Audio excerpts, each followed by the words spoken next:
Bonjour à tous, j'espère que vous allez bien. Je vous retrouve aujourd'hui pour vous faire mon budget prévisionnel pour le mois de septembre, pour la rentrée. Du coup, c'est vraiment un budget prévisionnel parce que je ne sais pas du tout combien je vais toucher. Je me suis dit que ce serait peut-être aux alentours de telle somme, donc on va faire en fonction. Peut-être que ce sera moins, peut-être que ce sera plus. Si c'est moins, on verra ensemble au moment du remplissage pour ajuster. Et si c'est plus, et ben pareil, on verra pour ajuster, voir comment je vais faire. Du coup, j'ai fait autrement que d'habitude. J'ai déjà prénoté un peu avec des codes couleurs. Jusqu'à la fin, vous allez voir, je vais tout vous expliquer comment moi je gère mon budget. Et, euh, et voilà, même si je vous l'explique un peu à chaque fois, mais là j'avais envie de rentrer un peu plus en détail, comme on est en septembre, que beaucoup de personnes vont sûrement commencer à faire les enveloppes. Et voilà, on a peut-être un peu toute notre manière de faire et ceux qui cherchent encore à s'organiser veulent peut-être piocher à gauche, à droite des idées pour être sûr du bon fonctionnement. Et voilà, moi je vous montre comment je fais. Petit rappel, je m'appelle Dorine, du coup, j'ai 27 ans. Je suis actuellement alternante pour être assistante secrétaire. Et donc, je suis au SMIC, mais apparemment, quand on est alternante, on touche un peu plus du SMIC parce qu'on paye moins de charges. Donc ça, c'est la découverte que je vais faire une fois que j'aurai ma paye, si c'est vrai ou pas. Et voilà, je vis seule avec deux chats. Je n'ai pas d'enfants, je n'ai pas de copains et je suis seule à m'assumer. Je reçois pas d'argent de mes parents ni quoi que ce soit. Voilà, je me gère toute seule, je paye mes factures toute seule et c'est pas plus mal. Enfin, c'est pas plus mal. Je suis contente de moi d'être autant indépendante. Donc, ma feuille se compose en 4 catégories. On va d'abord commencer par les ressources. Alors, il y en a, ils mettent tout sur la même ligne. Moi, j'aime bien détailler ce que j'ai. Donc, d'abord, première ligne, je mets toujours ce qui me reste sur mon compte. Donc, on va aller juste l'appeler compte. Et là, j'ai dit que je terminais le mois dans ma clôture à 3,66 €. Après, on va ajouter mon salaire. Je ne le connais pas, je ne sais pas. Donc j'ai pris un entre-deux entre le SMIC et potentiellement plus. Comme ça ne me fait pas un gros écart si jamais j'ai que 1 300 ou moins de 1 300. Du coup, je me suis mis 1 450 €.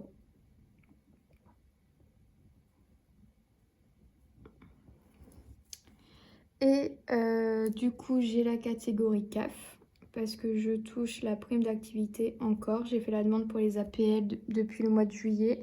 C'est toujours en cours.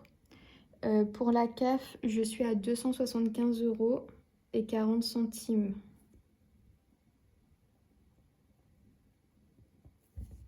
Et le dernier tiret, c'est autres. Donc certains pourront mettre Vinted ou d'autres catégories qui rentrent dans autres et qui ne se met pas dans les salaires ou la CAF.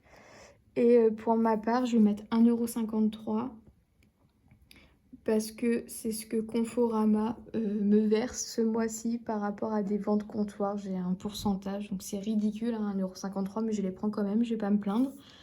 Donc voilà pour mes rentrées d'argent du mois de septembre, approximatives, hein. Rien n'est sûr dans ce que je fais là. Et ça nous donne 1 730 €. 1 730 et 59 centimes, très précisément. Une fois qu'on a déterminé les ressources qu'on va recevoir pour le mois, on va lister nos charges fixes. Donc, les charges fixes, il y en a, ils mettent en charges fixes variables aussi.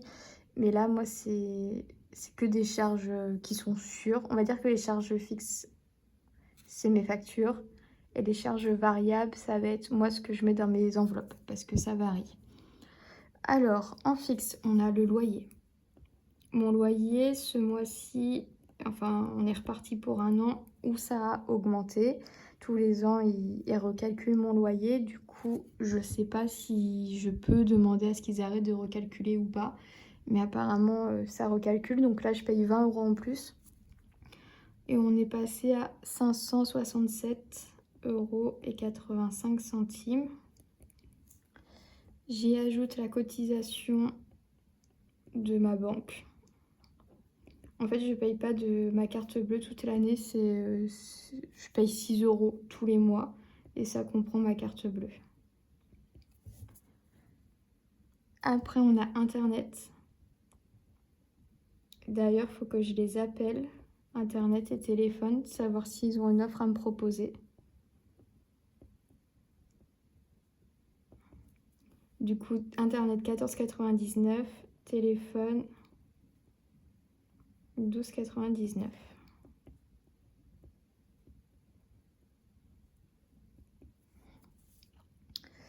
€. Je paye EDF à 63 €, gaz et électricité. Et puis après, on passe aux assurances. Donc j'en ai 3. J'ai une assurance décès qui est à 3 €. J'ai mon assurance voiture qui est à 46,19 €. Et j'ai mon assurance maison qui est à 8,75 €. À ça, on ajoute la salle de sport que j'ai résiliée. Donc là, c'est ma dernière mensualité parce qu'après, j'arrête. Je vais essayer de faire du sport collectif, du genre du paddle ou quoi, pour avoir un côté plus amusant parce que j'arrive pas à m'y tenir. Donc, je préfère ne pas payer que de payer dans le vide. Et c'était 24,99 €. Et ça nous donne un total de 747,76 €. Voilà, ça c'est mes charges fixes qui partent tous les mois sur. Ensuite, on a mes dépenses quotidiennes. Donc ça, c'est tout ce que je remplis avec vous dans mes enveloppes en espèces. Donc on part sur 4 semaines de budget. Ce qui nous donne pour l'alimentation un budget de 200 €, soit 50 € par semaine. Pour mon essence, je fonctionne 2 fois 70 €, donc ça nous fait 140 € pour le mois. La maison, ça va être tout ce qui est déco, petites choses que je voudrais acheter, pourquoi pas aussi les vides-greniers ou quoi. Donc on est à 10 € par semaine, ce qui fait 40 €. J'ai aussi une enveloppe restaurant qui se cumule avec mes tickets restaurant si jamais j'ai besoin de mettre en plus ou que ma carte est vide. Et pareil, c'est 10 €. Du coup, on passe à 40 € pour le mois. J'ai une enveloppe bar quand je vais boire un petit coup. Pareil, 10 € par semaine, donc ça nous fait passer à 40 €. Et elle se trouve être cumulable si jamais je vais au resto, hein. À ça, on a aussi les loisirs qui est aussi à 10 € par semaine, donc 40 € pour le mois. Je fais mes ongles tous les mois. Le budget maximum qu'elle me prend, c'est 50 €. Du coup, je préfère toujours prévoir plus que pas assez parce que je ne sais pas à l'avance vraiment la pose que je vais vouloir. J'ai une enveloppe pour les chats. Je ne sais pas si ce mois-ci, je vais avoir besoin d'acheter des croquettes, mais comme j'en ai pas acheté le mois dernier, au cas où, je préfère prévoir 70 € qui comprend croquettes et litière. J'ai toujours une petite enveloppe voiture maintenant pour si jamais je veux aller laver ma voiture ou acheter un petit produit, quelque chose dont j'aurais besoin. Et l'enveloppe, elle est à 10 € pour le mois. J'ai pas besoin de plus. Et la dernière enveloppe qui va avec les courses, c'est hygiène. Peu importe, n'importe quel produit d'hygiène que je voudrais acheter. Là, je mets 20 €. Voilà un peu pour la répartition de mes enveloppes. Ça fait un budget de 650 €. Alors c'est un budget qui a augmenté avec le temps parce que j'essaye au mieux de m'adapter par rapport à mes dépenses parce que j'ai tendance à énormément craquer et du coup à piocher dans mon compte en banque en fait pour pouvoir me faire plaisir au quotidien, sauf que en fait j'avais juste à augmenter ces enveloppes là, donc je les augmente et on voit au fur et à mesure si ça va ou pas. Et on va passer aux épargnes. Donc j'étais censée avoir fini mes épargnes, certaines de mes épargnes, mais du coup on reprend tout parce que tout est en cours encore, c'est des nouveaux, donc nouveaux objectifs. On va commencer avec le fonds d'urgence. Le fonds d'urgence, il est très utile à avoir. Ça permet de prévoir si jamais vous avez votre machine à laver qui casse, des réparations pas prévues pour votre voiture et alors que vous avez votre enveloppe voiture qui n'est pas assez pleine. Ça peut être, je sais pas, ça peut être tout et n'importe quoi en fait. Le fonds d'urgence, c'est vraiment en cas d'urgence, vous avez un fonds et vous prenez quoi dedans. Du coup, je pars pour 50 €. Ça augmentera que de 50 en 50. Soit je vais mettre 50 €, soit je vais mettre 100 €, soit je vais mettre 150 €. Mais il n'y aura jamais 10, 20, 60. Ce sera toujours 50 € minimum et on passe de 50 en 50. Ensuite, j'ai mon objectif pour le voyage. Voyage, je vous rappelle, je suis censée partir à La Réunion dans 1 an. Du coup, minimum 100 €, pareil, c'est un objectif qui marche de 100 à 100. Donc, j'aurai pas le choix de mettre toujours 100 €. Noël, c'est une sorte de défi, donc les montants sont jamais les mêmes. Là, j'ai vu qu'il me restait un montant à 40 €, c'est le plus gros. Du coup, je me suis dit, allez hop, on met 40 €, comme ça, c'est réglé. Anniversaire, mon enveloppe fonctionne de 10 en 10. J'écris de plus en plus mal, je suis désolée. Et du coup, on va juste mettre 10 €. J'ai également, j'ai marqué sortie, mais non, ça l'a changé. C'est week-end. Celle-ci, c'est 20 € à chaque fois. Donc, on va mettre 20 €. Je mets vraiment le montant minimum là pour le moment parce que c'est soit j'ai juste à mettre ce minimum-là et il me restera de l'argent, soit je vais devoir enlever une catégorie ou ajuster une catégorie parce que je ne vais pas pouvoir mettre cette somme-là. Ou sinon, je vais devoir ajouter plus. Donc là, c'est vraiment le minimum pour être sûr que c'est soit ça, soit rien, ou soit plus. Ensuite, j'ai voiture. J'ai vraiment du mal parce que j'ai encore écrit entretien, sortie et tout pour mes enveloppes. Et c'est 20 € aussi. Et on finit avec chat, où c'est 10 €. Tout ça, ça nous donne 250 €.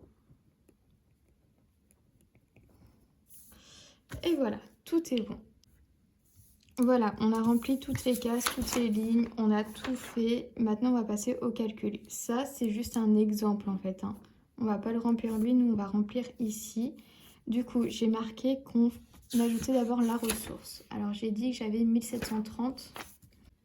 Je suis désolée, vous allez entendre mes chats manger. Les croquettes viennent de tomber.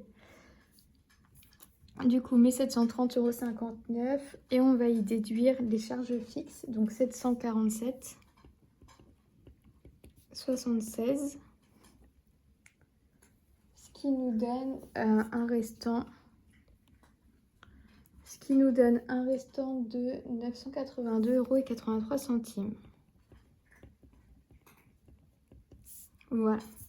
Ensuite, on va déduire ces 982,83 € moins mes dépenses quotidiennes qui se trouvent être à 650 €. Ça fait qu'il me reste 332,83 €.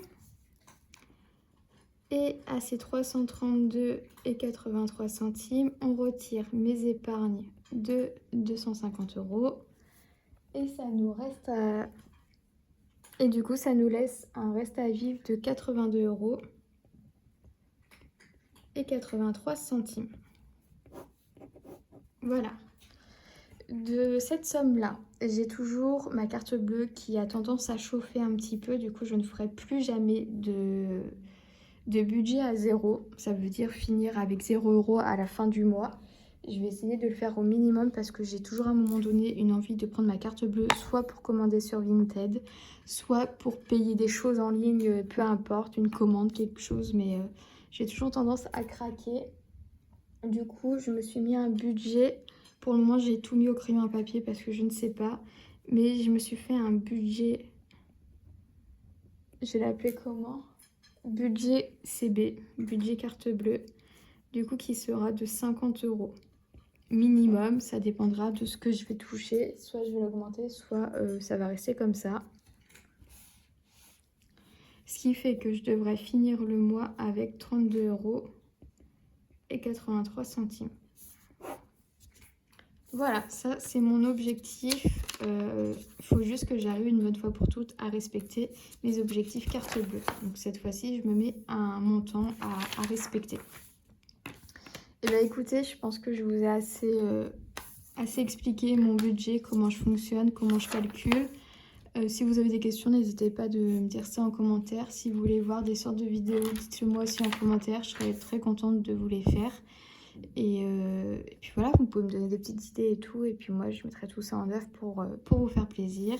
Parce qu'il y a peut-être des filles qui font certaines vidéos que vous avez envie de voir aussi sur ma chaîne. Hein, donc n'hésitez pas. Et je serai contente de vous les filmer. Et ben écoutez, je vous souhaite à tous un bon début de mois. Et j'espère que nos économies seront belles. Et voilà, je vous fais des bisous. Et je vous dis à très vite pour le remplissage. Salut!